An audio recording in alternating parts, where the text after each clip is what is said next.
Hello everyone, welcome to our YouTube channel BSSS Setu. I hope you all are doing well. I'm Ayushi Sharma and today I'll discuss a very interesting topic of class 6th NCERT history. Students, before I move forward, I would like to discuss the learning outcomes. In this lesson, you'll be able to appreciate rich cultural history of a nation. You'll be able to understand why the lions are shown on our currency notes. You'll be able to differentiate between a kingdom and an empire.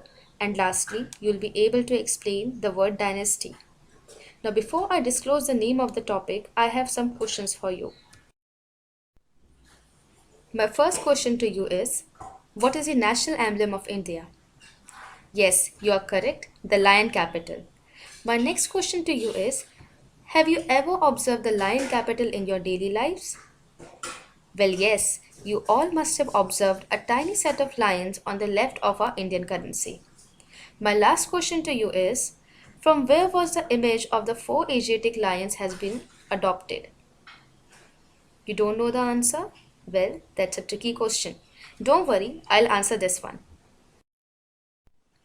The lions that we see on our notes and coins have a long history. They were carved in stone and placed on top of a massive stone pillar at Sarnath, Uttar Pradesh, India. The capital has four Asiatic lions that symbolize power, courage, pride and confidence. तो friends, आज हम ऐसे emperor के बारे में जानेंगे जिनकी dynasty से ना ही हमें हमारा नेशनल एम्बलम मिला बल्कि हमें अशोक चक्र भी मिला है. The emperor is also known as chakravarti samrat. Yes, you guessed it right. Today, we'll discuss about a very powerful emperor Ashoka who gave up war and spread the message of non-violence and humanity. You must be thinking why Ashoka was not called King Ashoka but Emperor Ashoka? To answer this question, first we should understand the difference between a kingdom and an empire. Friends, empire में अलग अलग countries आती हैं जिनका ruler सिर्फ एक होता है. And if you talk about a kingdom, वहाँ पर किंग या क्वीन एक ही कंट्री या रीजन को रूल करते हैं. That is the reason Ashoka was called an emperor and his kingdom was called an empire. We'll understand the concept more clearly with the help of this map. The map tells us about the vastness of modern empire और वो कहाँ तक फैला हुआ था. अगर emperor Ashok सिर्फ single state जैसे उज्जैन के ही रूलर होते तो उन्हें हम किंग बोलते. But as you can see, Ashoka का एम्पायर चारों डायरेक्शंस में फैला हुआ था. That is from east to west and north to south. And this is the reason he is also called Chakravarti Samrat, which means Emperor of Emperors.